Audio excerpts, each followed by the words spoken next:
at this point.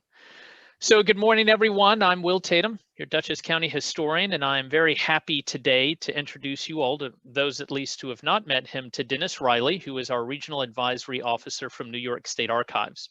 And for probably about the past year, I would say, Dennis and I, and some of you have been going back and forth discussing this idea of we need an appraisal workshop, because whether you're a government historian or work at a local historical society, you've all had that experience of someone comes in with a big box of stuff and says, hey, this is old, it's yours now. And between not having enough space and the requirements of retention manuals and schedules, which are there, of course, for legal reasons, you can't keep everything. But figuring out what to keep and what not to keep, and of course, not keeping it involves sometimes disposing of it, but also sometimes involves sending it to some place that does need to keep it forever. And I think we've all had that experience of receiving material that belongs really to our neighbors. And that whole process is not all that necessarily self-explanatory. So today, Dennis is going to be taking us through the appraisal process. He's going to be focusing on government records because that is New York State Archives stock and trade, but these principles are transferable to family papers, letters, newspapers, all of the other material that historians tend to deal with. And of course, Dennis is happy to field questions. We're very lucky to have him because Dennis comes to us initially from the National Archives and then from the State Archives. At both places, he's worked in the scheduling unit, which is the full-time folks who are tasked with thinking about retention and answering this question of what we should keep and what we shouldn't keep. And due to technical difficulties today, we do not have Dennis via video, just via audio. And with that, I'll turn things over to you, Dennis. Thanks, Will, and thanks for everyone showing up and letting me talk about appraisal. It's one of my favorite topics of all time, and I do apologize for the lack of video, but hopefully no one showed up to actually see me. Let me share my screen so at least you're seeing something other than my disembodied voice. And as Will stated, yeah, this presentation is focused on government records. Some of that is due to the simple fact that archival practice and appraisal theory in general really grew out of the government sector. But the principles behind what we talk about and what we think about when it comes to assessing historical value really apply to, as far as I'm concerned, any type of records, whether it's government records, some other institutional type of records, private company businesses, or even personal papers. So hopefully what I go over, you'll see some applicability. And at any time, if you want me to go on a tangent in one direction or another, feel free. I have a set script that I'm working off of today, but I always want to address your questions and your needs and your interests, because rather than necessarily spouting you chapter and verse. So hopefully this slide advanced for all of you. This is what I'm basically going to go over. I'll introduce appraisal as a core archival activity, and I'll tie it briefly to the notion of records management.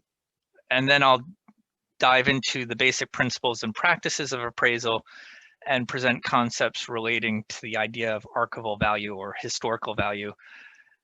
And then I'll wrap up by covering some basic criteria on how to identify records with historical value, and then discuss the importance of documenting your appraisal decisions.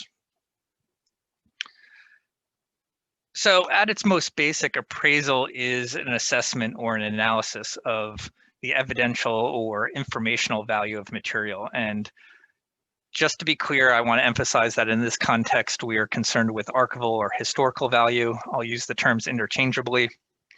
And we're not talking about monetary value.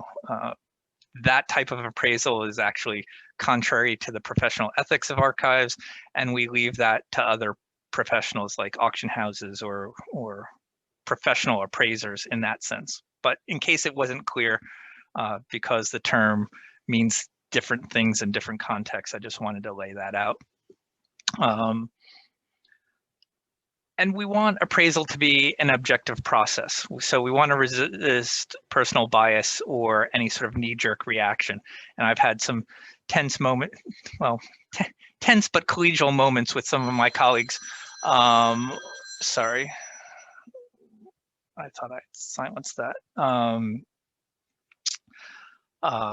When they make sweeping statements about the obviousness of the historical value of a set of materials.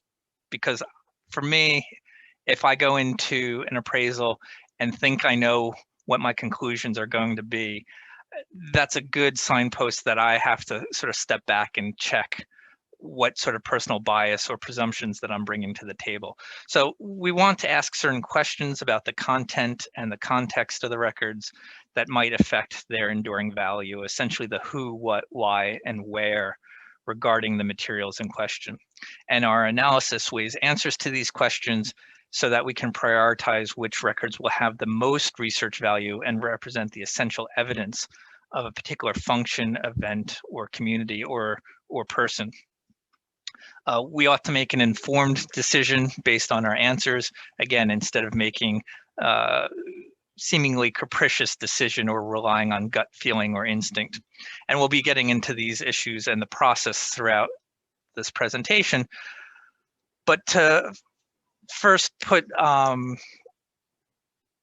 this into some context of records management, because I feel somewhat obligated to do this. And for those of you who might work with your local governments or have influence in your local communities, I think this is important. Identification of archival records can happen throughout the records life cycle, though often the earlier we can do so, the better. This is particularly important when considering born digital or electronic records. But the simple reason being that if we've identified historical records throughout the life cycle or at the point of creation, we can ensure that those materials will be in good shape at the point of disposition, whether it's transfer to a repository or some other solution. For example, we can apply proper handling, filing, and storage techniques to safeguard historical records throughout their existence, rather than opening a closet and realizing you have records from 100 years ago that no one ever remembered. So appraisal can really support the allocation of resources so that permanent records are made a priority. And not so much in this module, but in other contexts when I've talked about appraisal, I do emphasize the management implications of appraisal, because when we go through this process, there are resource implications. And I can't say that the archival profession really looks at those management implications very well, certainly not to my satisfaction. But when we think about the historical value and whether or not we're going to include materials in our repository forever, we are making a really serious commitment to allocating resources to their management and access and preservation. And I'm happy to beat that drum more if folks want me to go on that tangent. But I also want to place the appraisal within the context of core archival activities. Appraisal is often considered the most important archival activity because it's where the tough decisions are made as to what will be considered permanent and where we will devote finite resources to their preservation and access. And in some respects, it's the process from which all other archival activities flow. So, appraisal doesn't always happen up front, but it does lead to better solutions for arrangement, description, access, preservation, and outreach. We can't keep everything. No repository has enough resources, whether it's staff, space, time, or money to do so. The State Archives is not limitless in what we can take in, nor is the National Archives, since Will mentioned my previous affiliation with them. They too run out of room in some respects. And so appraisal ensures we prioritize and only retain the essential evidence of government and our communities, and if we want to get grandiose about it, the human experience. On average, we like to say only about 3 to 5% of government records are deemed to have sufficient value to be considered archival. So if you think of the wealth of records that any government entity creates in any given day, only a small fraction will ever be considered permanent. And I'll just give you a quote. Gerald Ham, he was a president of the Society of American Archivists back in the 70s, and he's trotted out on with regularity, because he really took the profession to task for doing appraisal poorly. And he has this one quote where he says, quote, "Our most important and intellectually demanding task as archivists is to make an informed selection of information that will provide the future with a representative record of human experience in our time." And I know I'm in the right profession, because that charge is produces an emotional reaction in me, because it is important and it's intellectually demanding. So why can't the State Archives tell you what is archival if it is so important and so demanding? Well, to be clear, the State Archives does have authority to appraise records of state level agencies. And so we work with them to identify the historical record at that level. The situation with local records is somewhat different. We do provide guidance in the local government retention schedule. Some items are assigned permanent retention periods, and these have gone through our appraisal process, and they include primarily records with ongoing administrative, legal, and fiscal value, or records that will have historical value in all local contexts. But we also add appraisal notes to some record series. Right now it's about 90, I think I counted, that advise that the series may have historical value depending on local variables and experience. So before disposing, folks at the local level may want to stop and think about their particular circumstances. But we at the State Archives are not in the best position to evaluate every local context, given the wide variety of local governments and communities across the state. And having been mildly involved in some local history groups on my side of the river, I can tell you I'm not anywhere near qualified to pass judgment on the local history of the towns and communities that I live in and that I exist in, because there are those of you out there who can run circles around me in that regard. So here's an example. For instance, which of these might have more value, an 1885 cash book or a 1978 ledger? And if we were doing this in person, I'd give you a chance to sort of tell me what you think, but it's actually a trick question. As with so many archival questions, the answer is it depends. As I noted, appraisal is an analysis of a multitude of factors or questions. And while we might be tempted to draw conclusions based just on the information here, on face value, we are missing important context about these records to reach a reliable and defensible conclusion about the relative historical value of each. So I want to dig a little deeper into the concept of archival value, and this is heavily indebted to the American United States sort of appraisal foundations that were done in the 1950s at the National Archives. The first notion is this concept of primary and secondary value, and this is not the same as primary source or secondary source. Records typically are considered to have two use values. Again, this is really a United States context of appraisal. Primary value represents the value for which the record was created in the first place. So, for example, a record or set of materials are created for a specific reason, which might be fiscal, legal, or administrative. And understanding the primary use of the records is important if our appraisal is meant to document certain processes or programs or events. Understanding the context of creation will help inform the historical value of the materials. However, as a rule, local governments or really any organization or any individual, we don't create records solely for their historical value. As I go about my daily business, I create reams of documentation about my activity, but I'm not doing so with the historical record in mind.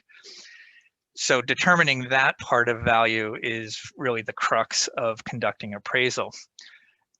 And some records will have historical importance beyond that for which they were created, and that is secondary value, which does not imply that it is any less in terms of value. It simply means a value other than that for which the record was originally created.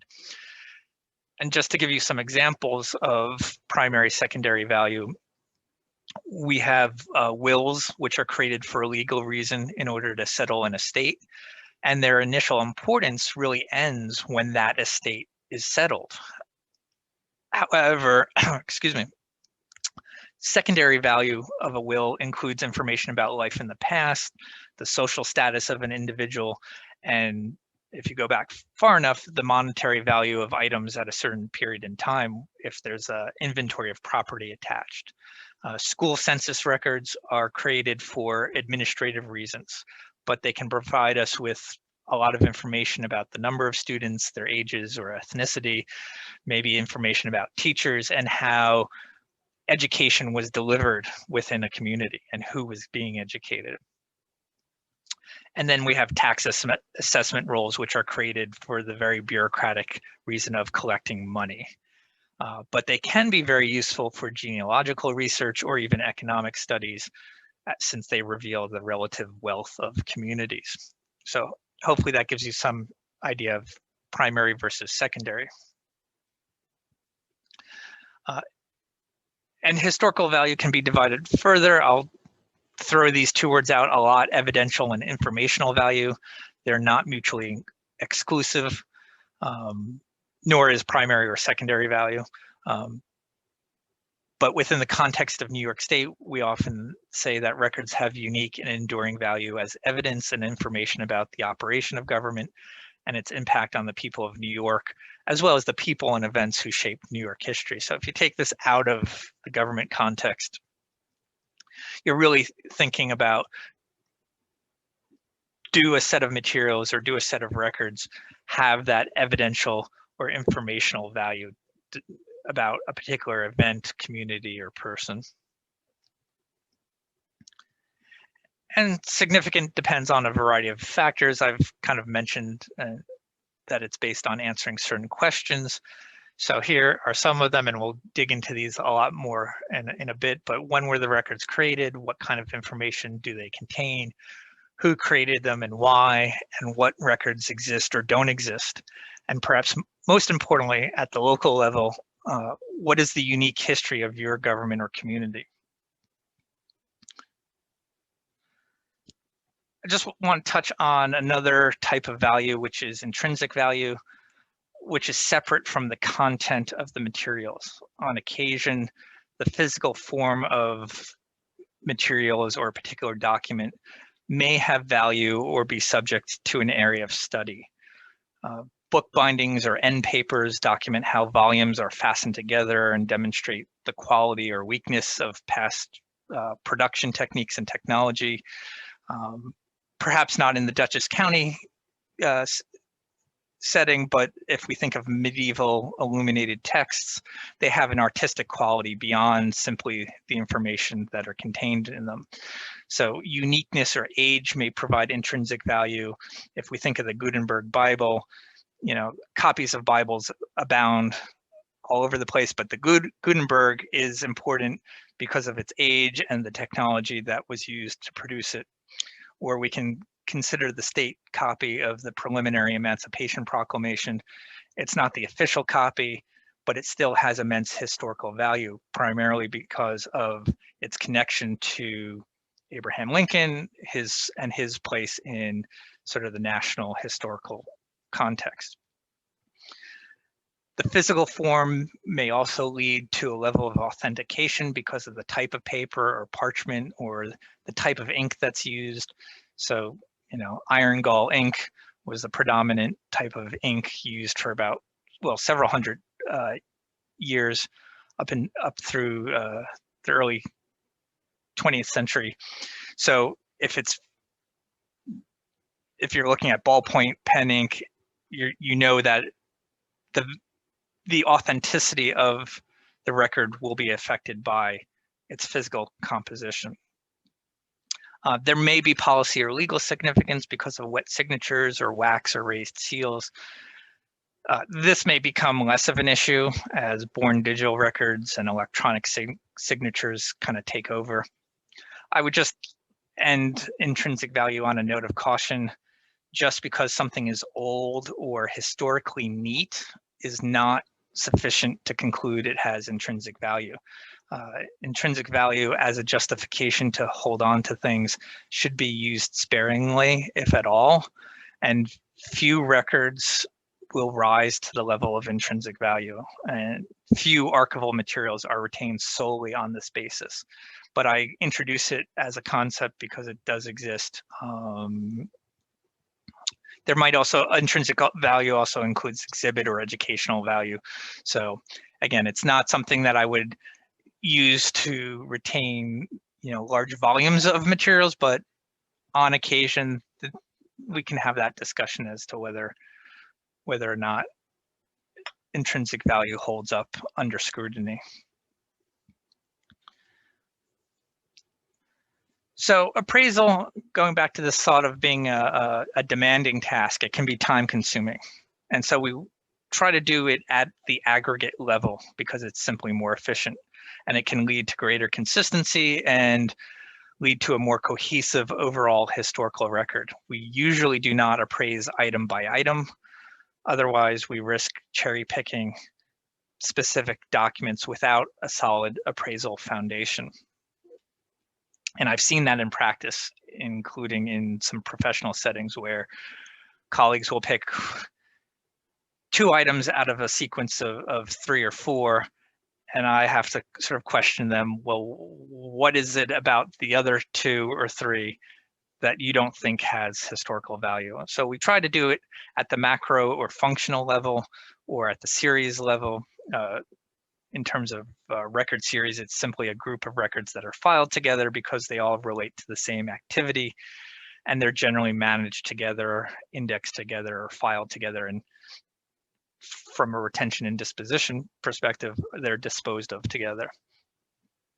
So treating a series as a cohesive whole during appraisal helps retain important contextual information about the materials, such as provenance and original order, which are important to other core archival activities, such as arrangement, description, and access. On occasion, a few records within a series might be worth keeping, even though the rest of the series can be destroyed or disposed of. But in almost every case, the records are appraised as a group. For example, as you ask questions about a series, you might identify certain portions that have historical value because of what happened during a particular time period, whereas the majority of the series has no enduring value. So to appraise whether or not records are significant, you do want to collect the background information about the history of your government or the community or the person if you're doing personal papers, in order to ask the questions and make solid decisions based on those answers. And we'll dive into those questions in a bit. But I do want to emphasize, and I realize I'm talking to a group of local history experts, so I apologize in advance if this seems self-evident, but I feel professionally obligated to beat the drum a little bit. But the more you know about the history of your area, the easier it will be to make a good decision because it helps place the records within the larger context of use, function, and purpose. And you don't have to appraise alone. In fact, I personally believe good appraisal decisions should never be left to a single individual. So if you have, from a local government perspective, we often encourage local governments to appraise in conjunction with the municipal historian or records advisory committee, or others who are familiar with the government and the community it serves. If you're with a historical society, think about, do you have the capacity to develop an appraisal process where it is collaborative and not just in the hands of one person? And in the life of any community, certain periods of time are especially important to its development. So you do want to identify those, and they generally correspond to a widespread effect on the community and the broad impact across government departments. And examples we provide include years when a government's being established or periods of rapid change, either due to population growth or industrialization. There might be single events that affect a community, such as a disaster or division of neighborhoods, or the construction of a highway or other infrastructure projects, or the establishment or closure of a major industry. I think of IBM in when I think of the Hudson Valley as being sort of that, one of those major industries that has evolved and really had an impact on the community. So again, I'm self-conscious telling you where to find this information, but your local historians, we always want to give a shout out to them. Current and former local employees, long-term residents, annual reports, official minutes, news clippings, etc. And if you're going to assess the records of a government or really any institution or organization, and I think it also applies to individual people, but we want to identify information about how they operate so that they can understand the creator, the office, if it's a government or business that created the records. So thinking about the principal functions, the principal activities, the historical development. Again, if we're going to talk about a government department, when was it established? When perhaps did its duties or jurisdiction change or evolve? Who were the chief administrators or key players? And were there any special events that influenced its operations?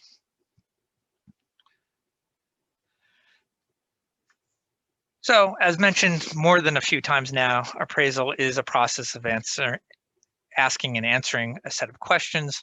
They basically fall into four groups. Well, I was going to say the who, what, why, where, but I obviously have them in different order on this slide. And I think these are useful appraisal criteria in helping you make an objective decision about what records to keep. And by answering these questions, you will have the documentation to demonstrate that decision. And I'll get into sort of the importance of documenting appraisal towards the end. But the first question is, when were the records created? The age of records or the particular time period during which they were created may increase their significance, but asking just their age isn't enough. Significance of really old records is not so much their age, but their scarcity. Because most records from earlier periods do not survive, every remaining record becomes more important. The problem, of course, is defining old, especially since every document will get old if we keep it long enough. Records from 1789 may be obvious, but what about 1989? I hate to think that a year that encapsulates my lifetime might actually be considered old. But old records might not also be archival. So you do have to look at other factors. You want to look at whether the records are scarce, because even fairly recent records may be scarce. And this is where your particular situation and community is unique. For example, if there's a fire in the clerk's office that destroyed most of the records that dated from 1960 to 1970, then records that remain from that period may be more significant.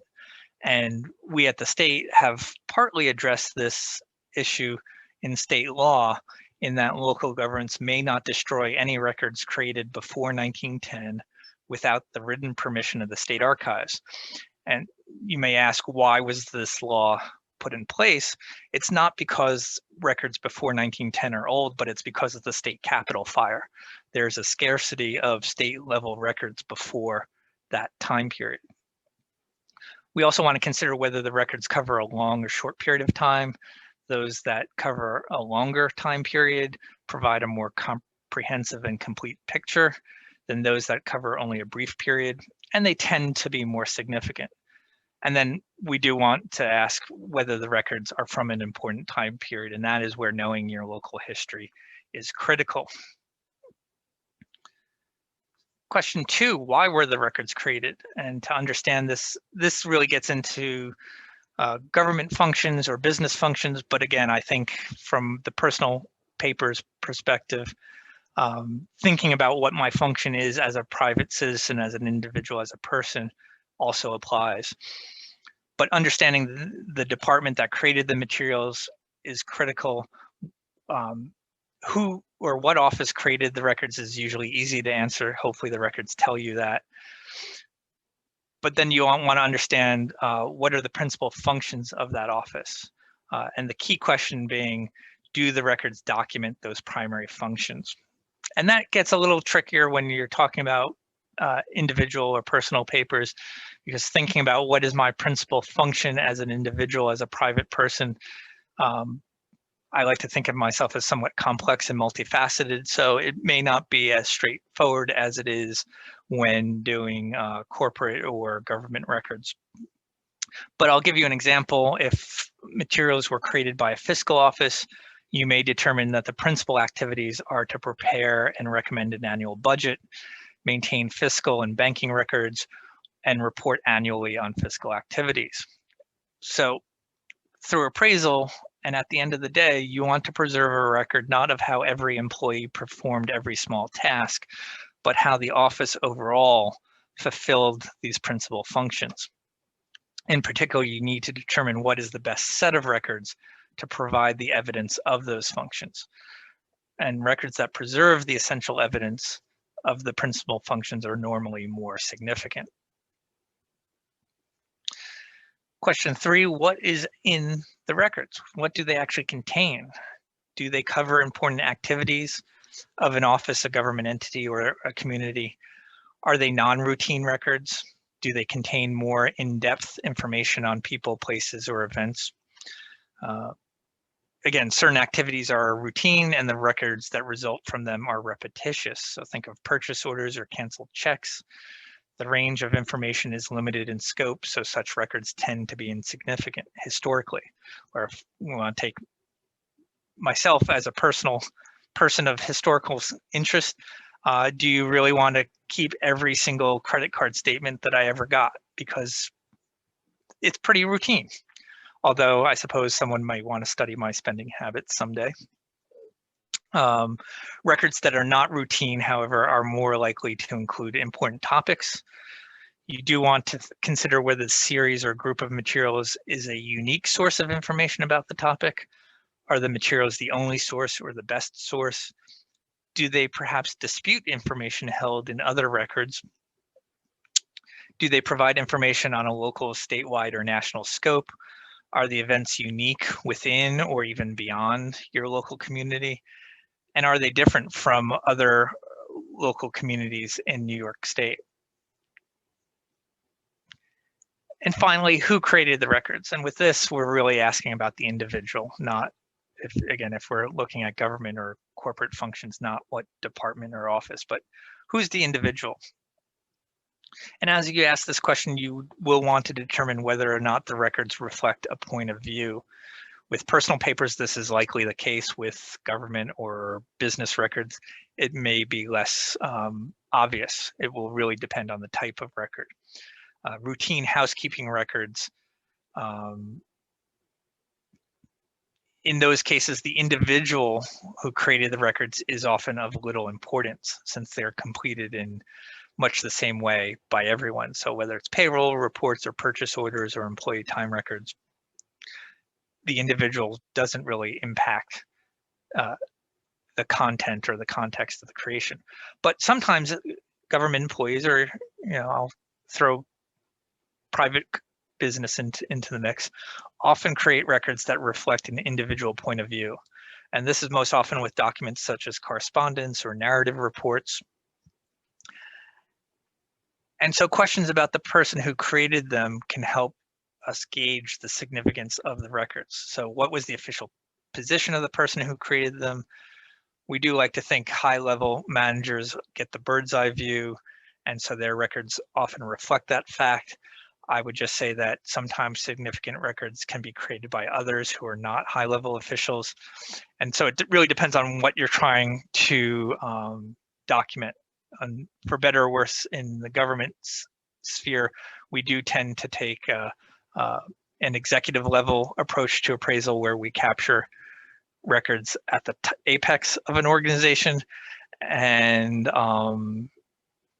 if you're more interested in documenting social history of rank and file staff, you may have to adjust your appraisal approach.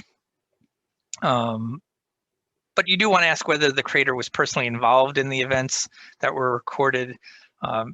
Personal diaries are a great example of rich historical source material where individuals are often, or we hope they are, recording their experience and observations on events that they actually participated in.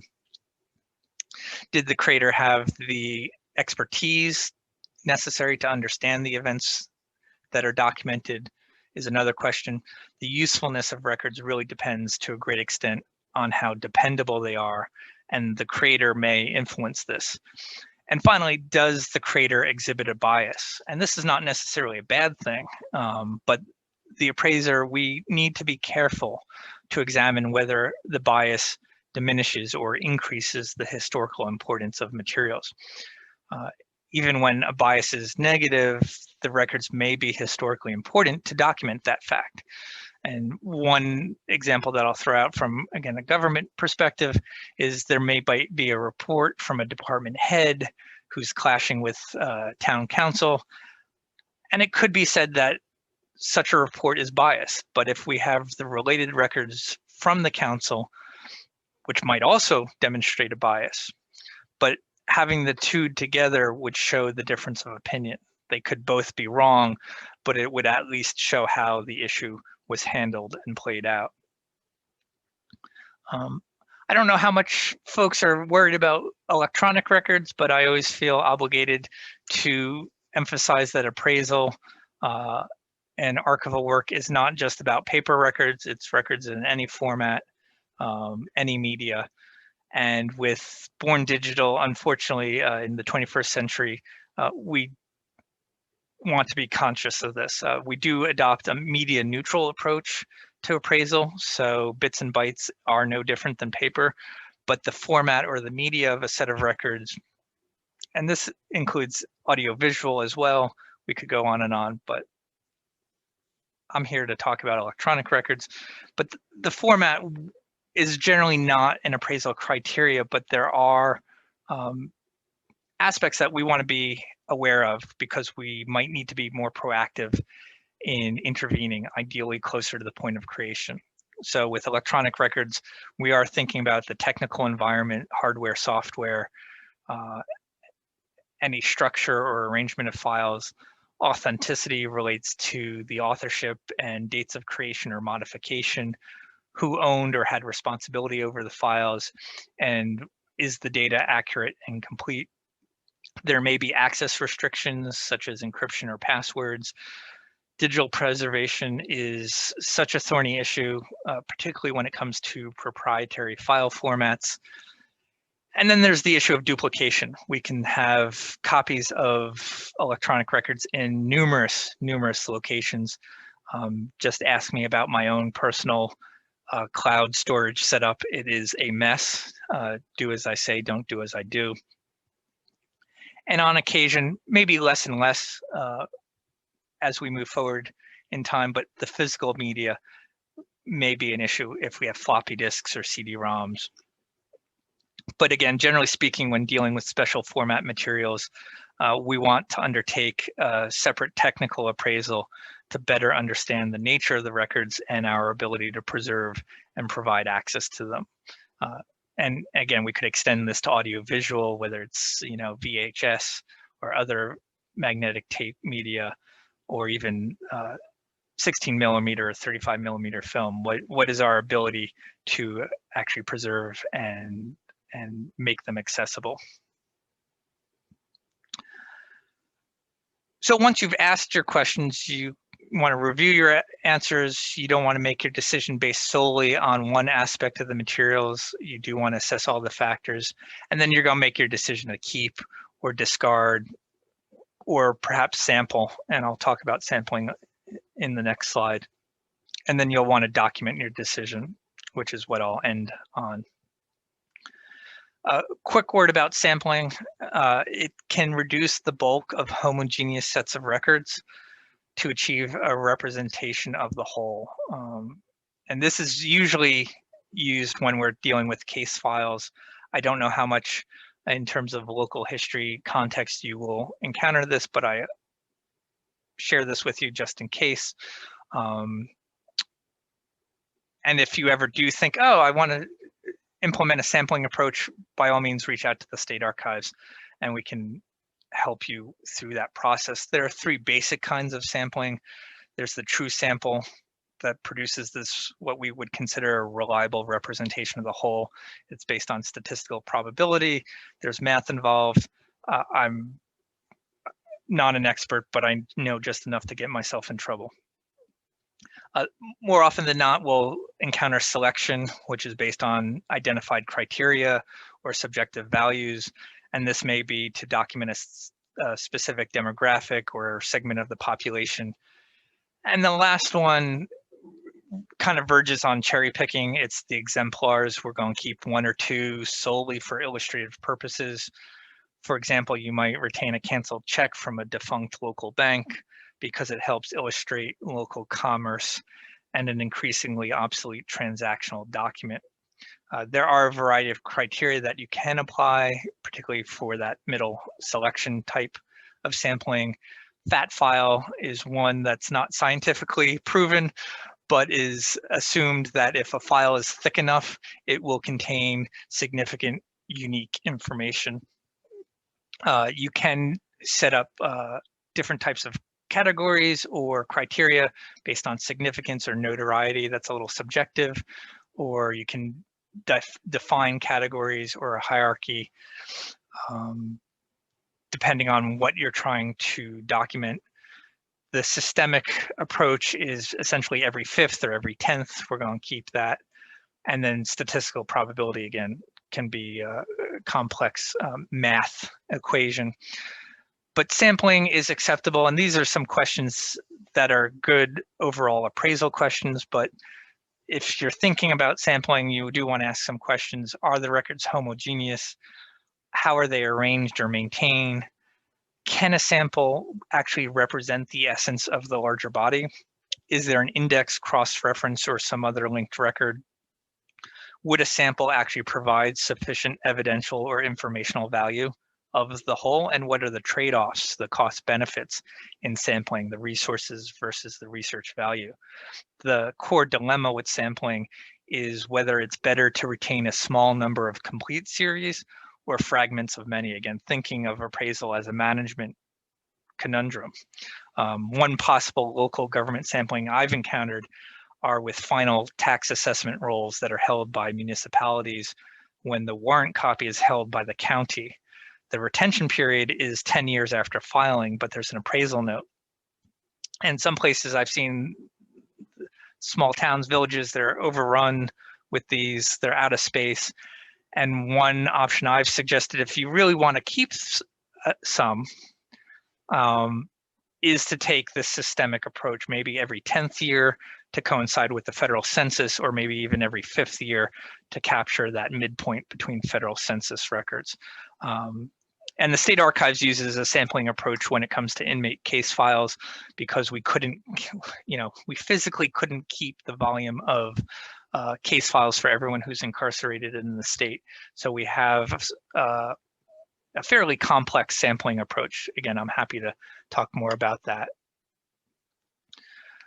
But you want to document your decision. It's really important. You should be able to demonstrate your analysis and justify your decision. It shouldn't be, oh, because they're clearly archival. And I have seen that in professional appraisal reports where someone has written, these materials are clearly archival, period. And I want to scream and I want to find the person who has long since retired and say, explain yourself, because I take the importance of appraisal really seriously. I should be able to explain why I think, how did I reach the conclusion that my organization is going to devote finite resources forever. You know, someone's paying for it. In my case, at the State Archives, it's the taxpayer.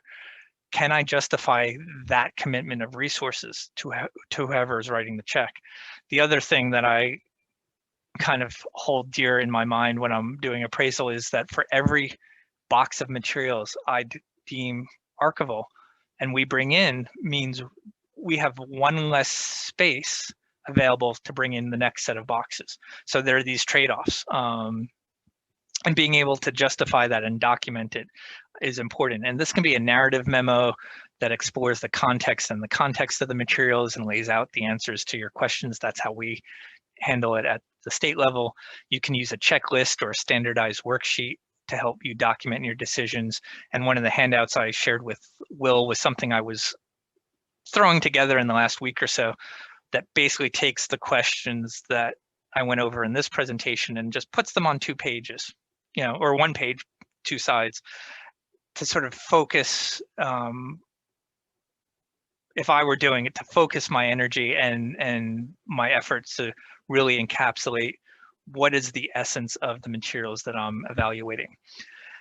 And it's important to document your decisions so that you don't have to appraise the same records over and over again. It also serves as important evidence to future researchers and others as to why certain records exist or why others might not.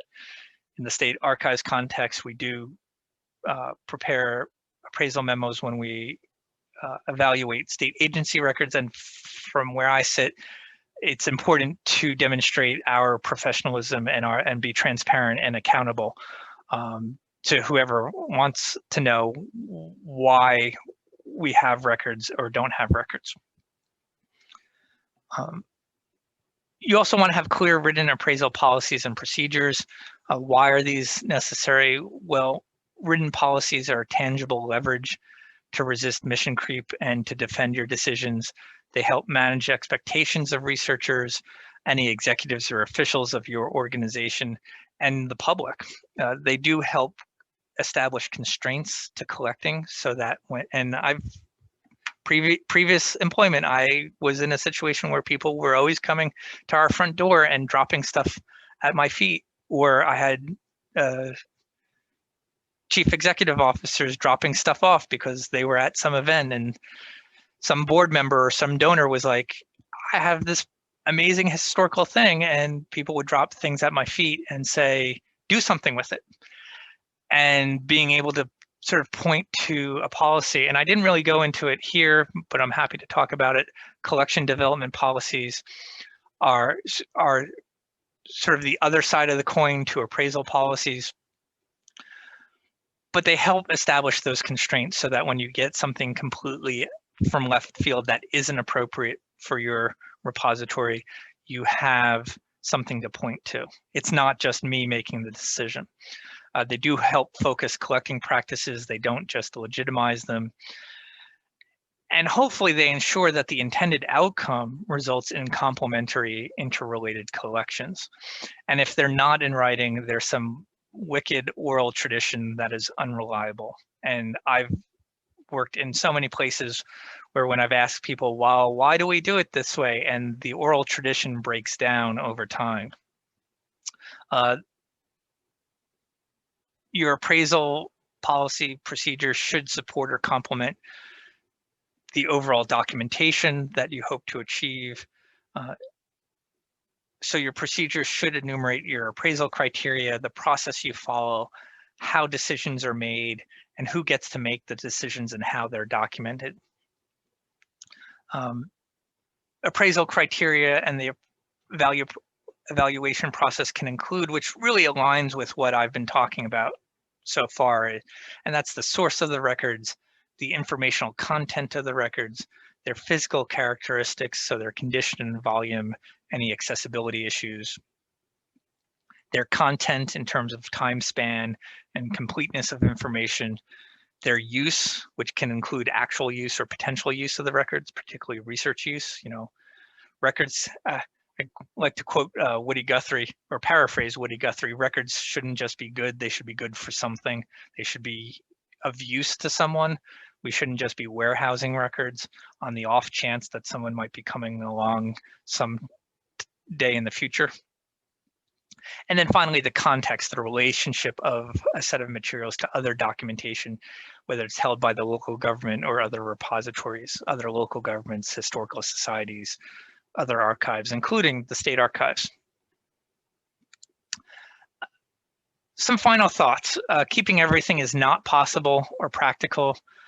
Keeping more stuff does not equal keeping the essential evidence of, in my case, government programs and their impact on communities, but the essential evidence of whatever you're trying to document. Always consider why you decide to keep or not keep materials permanently. Keeping things just in case is not a defensible appraisal decision. I can, and it's the challenge whenever I engage in an appraisal project, I can usually see both sides of, yeah, it's absolutely historically valuable, we should keep it. No, it's not. But by answering those questions, we hopefully reach those defensible decisions. Again, we shouldn't simply be warehousing records on the off chance someone might be using them, because we are committing finite resources in terms of staff, time, space, and money. I like to think of the so what rule. So what does it matter if certain records are deemed archival or not? If I bring records into the archive or not, what is gained and what is lost? And finally, your appraisal decisions should be documented so that others can understand the reasoning behind why certain records were retained. This is the main records management email. I will put my personal email in the chat. For those who don't know, my time with the state is short. It will end at 4 p.m.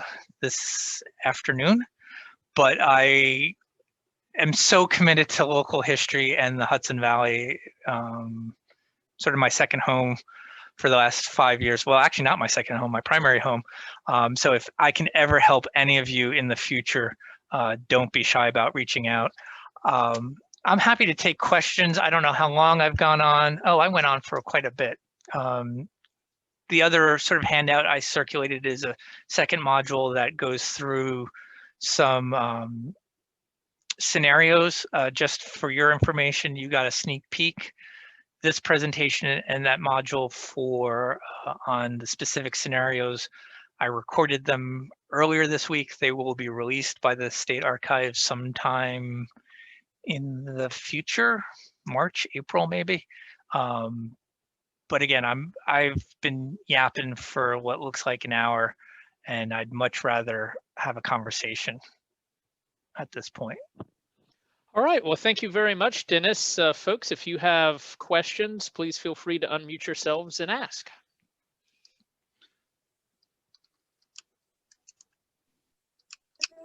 Oh, hi. I'm Mary Ellen Cowles. I'm president of the Pleasant Valley Historical Society. And back in the fall, the highway department gave us 2 huge ballot boxes, metal. They're probably like 3.5 feet apiece, and they're full, thousands of documents, mostly like canceled checks, like employee time records, accounts receivable, payable, some court records, all from like the 1930s and 40s, purchase orders, all that kind of stuff. So anyways, we've been going through and putting them all. We bought a bunch of archival boxes, and we're only halfway done. But my question is, who cares? And what, should we maybe take the sampling route on all this? I have no idea. So. Yeah, well, my first concern on that is the town transferring town records to what is essentially a third-party entity. And I apologize if I put my sort of state records hat on for a second. You know, if the records were past their retention period, that's not an issue. You mentioned court records. State Archives doesn't have authority over court records. That kind of is a little flag of like, well, what court records did they transfer? And then as you started describing them as canceled checks and employee records, there's, you know, privacy and personal issues involved in that would be concerning to me. But what it sounds like they did, and not having seen the records, I can't say this for sure, but what it sounds like they did is they took records that were eligible for disposal and dumped them on you. Which I guess is one way to dispose of records that have met their retention requirements. I don't know if I would endorse that procedure, but now you're in a position of having to deal with this stuff. I think where to start is to sort of decide what is the purpose of your organization. You know, what is its reason for being, and do any of these materials fulfill that mission? Because if they simply dumped a large quantity of records on to what I might presume is a primarily volunteer organization, correct me if I'm wrong, they have just shifted the burden to you all. And it's a little hard to sort of not seeing them and not fully understanding the capacity of your organization.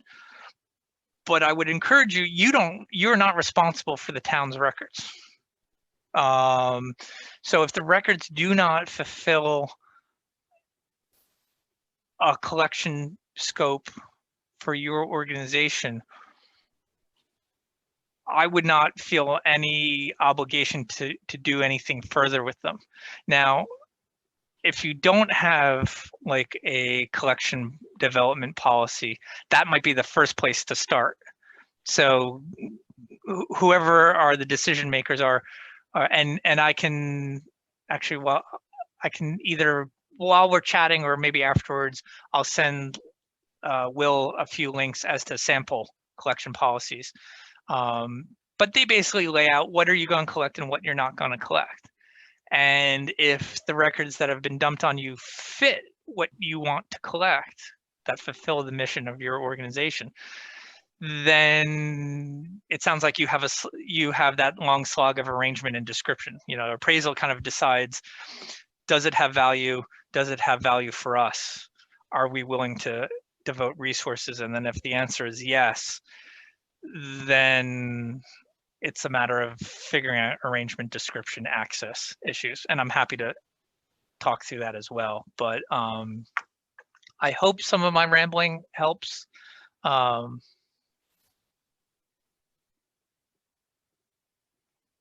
yes, definitely. Yeah, we actually, Mike Frazier, thank you, came like a year ago at least. We really haven't gotten it. We're a very small group and we really haven't gotten it off the ground yet. Hey, I thank you. So, but yeah, he gave us a lot of great tips, but we just were inundated with this. And we're like, you know, we haven't really formulated our whole policy yet, I guess. So I would start with the policy, and from that, hopefully how to proceed will flow, because as you sort of weed through, and I hesitate to use the term weed, we are archivists, we are not gardeners, as one of my mentors said many years ago.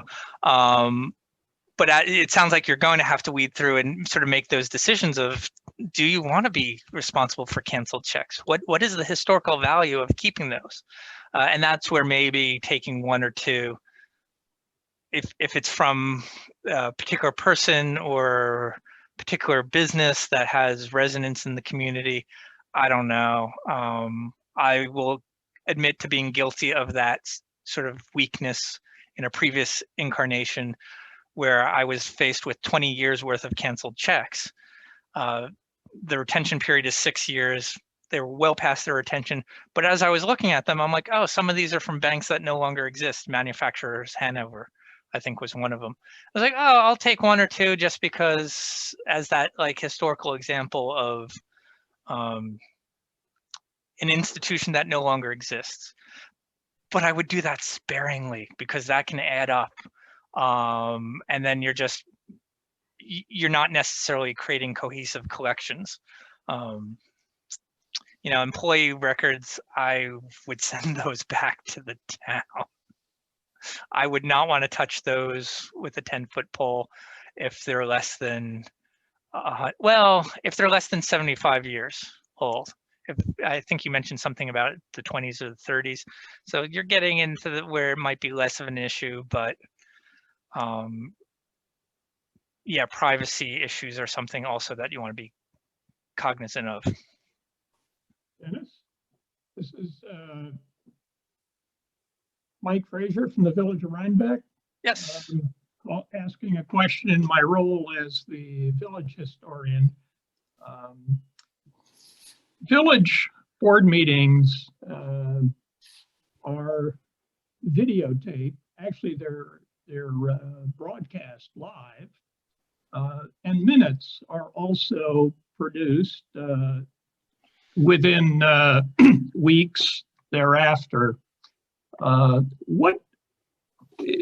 There's a bit of well, right now both records are kept.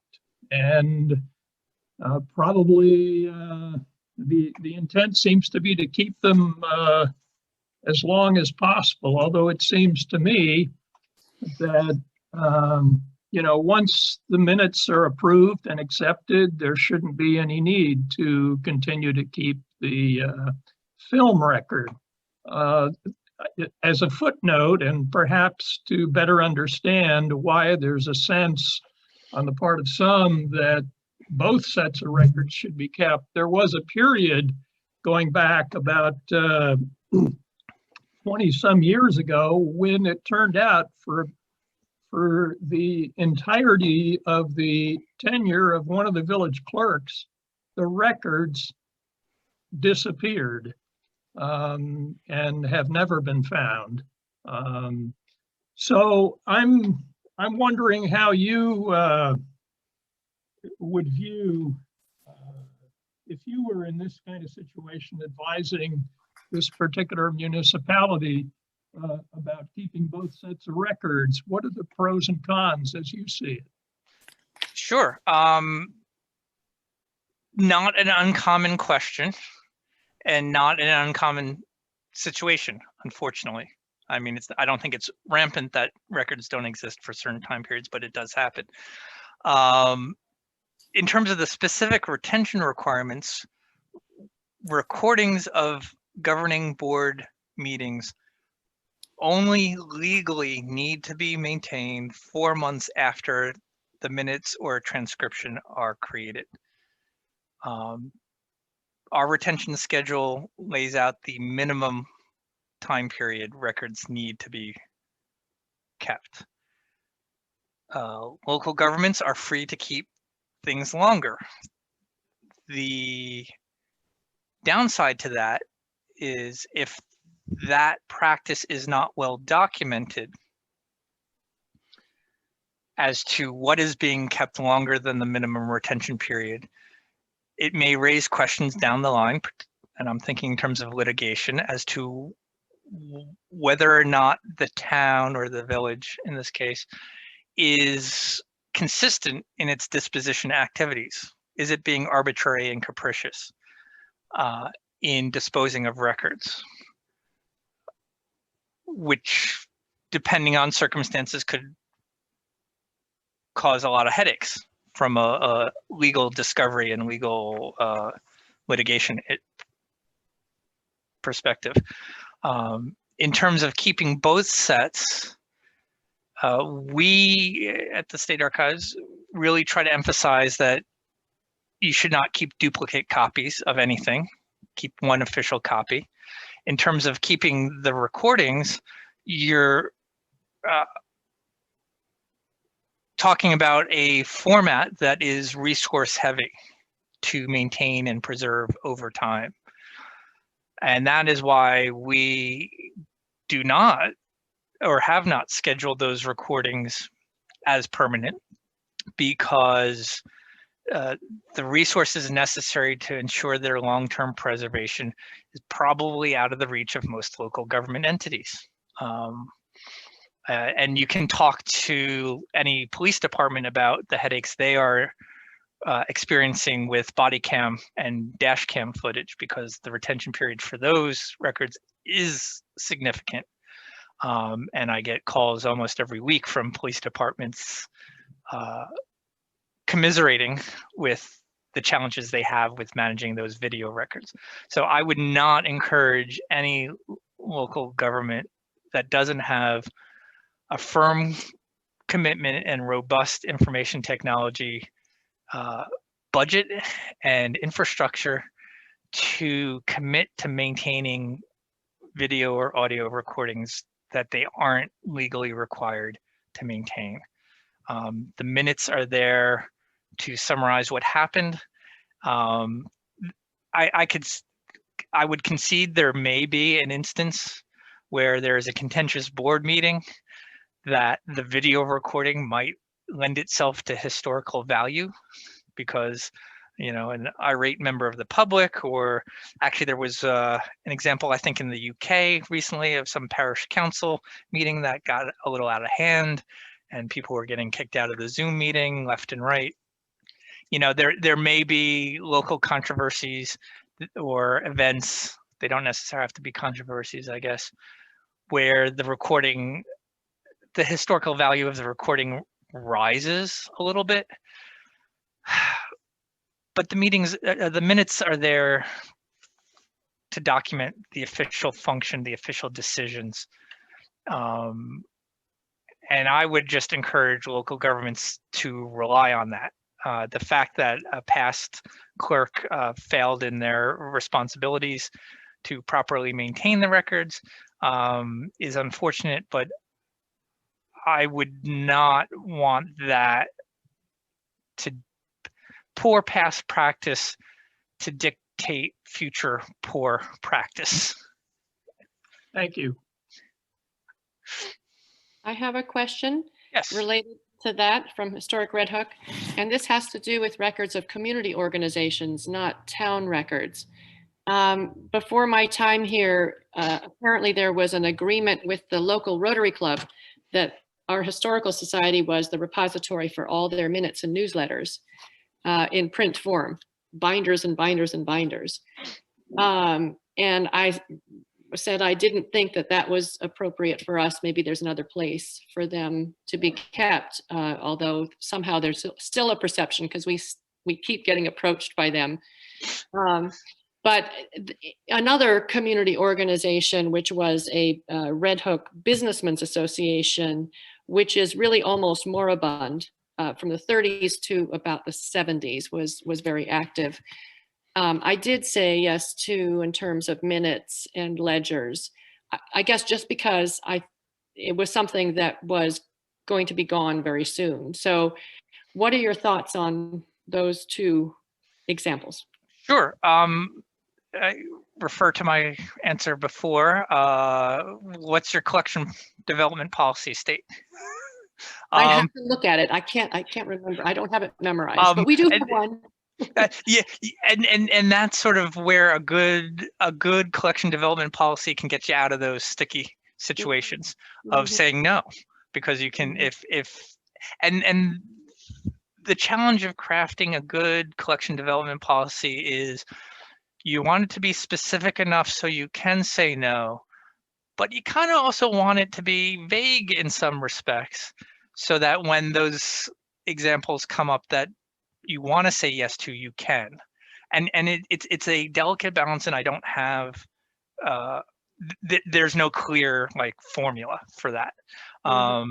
In terms of the Rotary Club, the sound that I get is, or the sense that I get is records that you don't want to be responsible for. I would simply say, where's the written agreement? If you can't provide me the written agreement, we have no obligation. And even if you did have a written agreement, repositories reappraise and reassess their collection scopes all the time. And there's nothing wrong with, you know, changing direction. It may ruffle some feathers. I think probably the Fenimore Museum is a good local New York State example that changed direction a few years ago. And so their collection scope of what they collect is a little bit more narrow than what they used to collect. I know of another repository that used to collect a lot of old cookbooks because they were focused on culinary history, and someone came in and they decided, no, we're not going to be that resource anymore. So it's always good, or it's always acceptable. But I think it also highlights, as one of my managers here at the State Archives likes to say, how do you say no? How do you get to yes? No, what does he say now? How do you say no by saying yes? And that's where thinking laterally of, okay, we're not a good repository, where else can these go? And building your network. You know, I hear Rotary, it's a national organization. Do they have a national repository? You know, is there a college or university or someone else who has taken on sort of the national scope of that those records might be good at in terms of managing? And in terms of the other organization that you want to say yes to, again, it's, you know, based on your collection scope or collection development policy, you can sort of take that checklist and or modify the worksheet that I shared with Will, and if someone wants it in a Word format, I can provide that as well. But modify sort of an appraisal worksheet that reflects your collection development priorities, so that you can evaluate the materials and go down and say, yes, this ticks all our boxes. Our decision is to maintain it as part of our collections. And then if anyone asks, well, why did you take theirs instead of ours? You can sort of go, well, we went through our appraisal process, and based on our evaluation, we reached this decision, and you may disagree with it. People disagree with archival appraisal decisions all the time, particularly at the federal level. But that's our decision. And Yes, you say it nicely, but Claudine, Yes. you know, putting on my other hat, the same as yours, as the archivist for the local historical society in Rhinebeck, we are the official repository of the Rhinebeck Rotary records. But one of the things that we do to avoid getting overwhelmed by records that we think aren't of any significant historical value is we have the Rotary Club sign a deed of gift. They have signed a deed of gift saying that they authorize the Rhinebeck Historical Society to dispose of whatever records at whatever point we consider them of no value. And even though, you know, so that allows you to dispose of all of them, I guess, if you needed to, but at least it leaves you a little bit on more solid ground legally, should they complain at a later date, as I guess some of them might. I would endorse that 110%. It's exactly how the State Archives handles transfers of state agency records. Our transfer memo has similar language, which authorizes us to basically dispose of any records that we feel fall short of our standards. And it also is, if it's a matter of being inundated with a local organization's record, it's having that conversation with them of saying, well, we'll take in certain records, but we don't want everything. And again, using the appraisal process to justify, well, maybe we'll take your minutes because they demonstrate the executive decision and operations of the organization, and they're a finite series rather than we're going to take in everything that you create and produce. And I've seen that in other archives and repositories that take in business or corporate records. They really set the parameters fairly defined as to what series or what types of records they're getting, so they're not getting everything. Mm-hmm. Dennis, Thank you. can we go? Oh, sorry. That's helpful. Thank you. Dennis, can we just go back to the town and the village records? Sure. I'm the secretary for our fire district, and I'm also the records management person. And we're a government entity just like a town or a village is. And in my capacity as that management officer, I have from the state a records retention schedule that gives me a listing of all the documents that I'm supposed to keep, the timeframes and whatnot. And I have to keep a record if I destroy anything. I have a book where I record, when I destroyed it and what the record was. So just a suggestion for anybody that does end up getting any kind of governmental record, whether it be minutes, checks, or whatever, you might want to go back to the records management officer for your town and just make sure, like in the case of the box just getting dropped off from the highway department, make sure that they have a record of those documents and that they've recorded what's happened to them. Yep. So, I mean, that's just a thought. I think that there's a new schedule that just came out the beginning of the year. Yes. So, just a suggestion before you start getting into throwing away checks or whatever. Plus, there's also like a shredding policy that you're supposed to be following to a certain extent on some of these documents. So that's just a thought.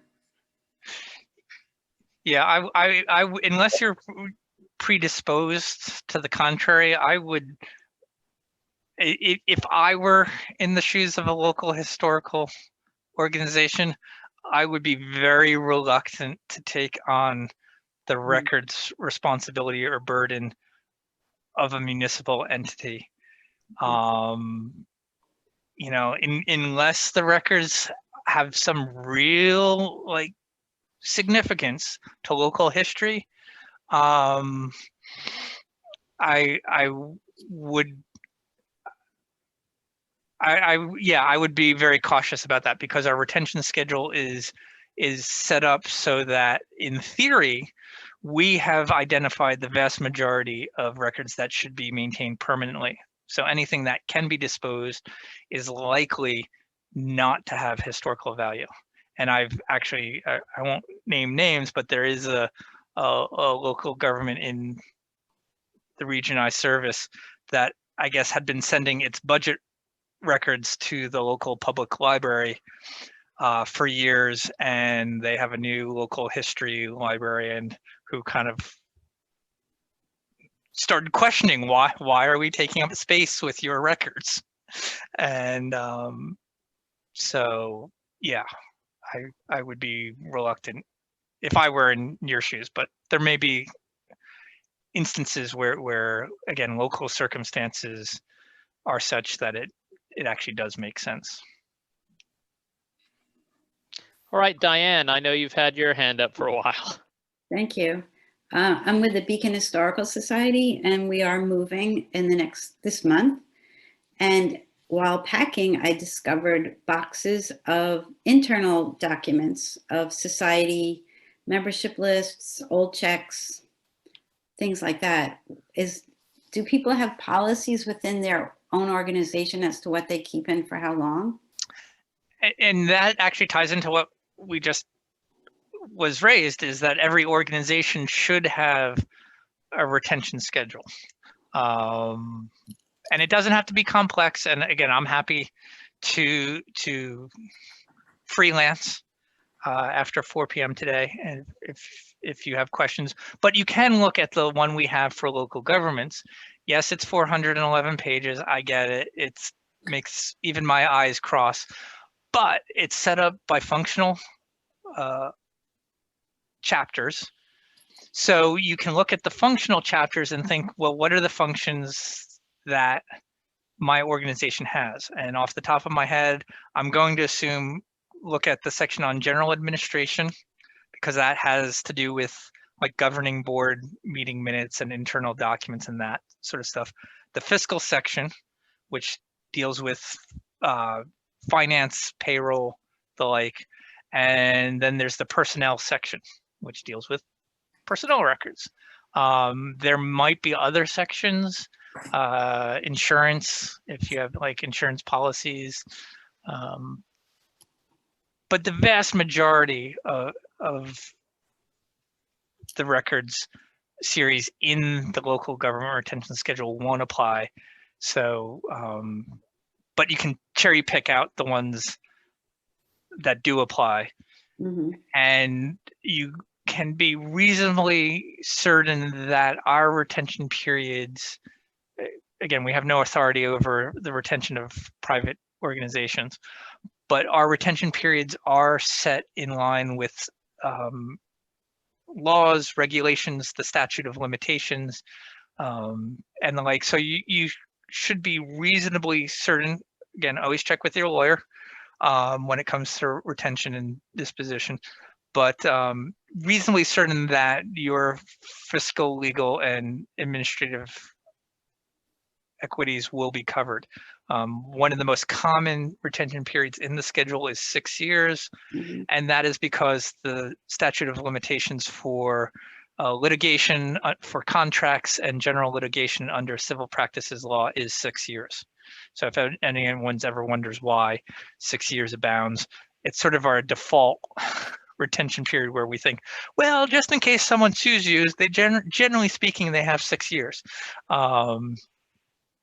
But definitely develop a retention policy schedule, have it approved by whatever mechanism approves your policies, and then you know exactly what to do with that.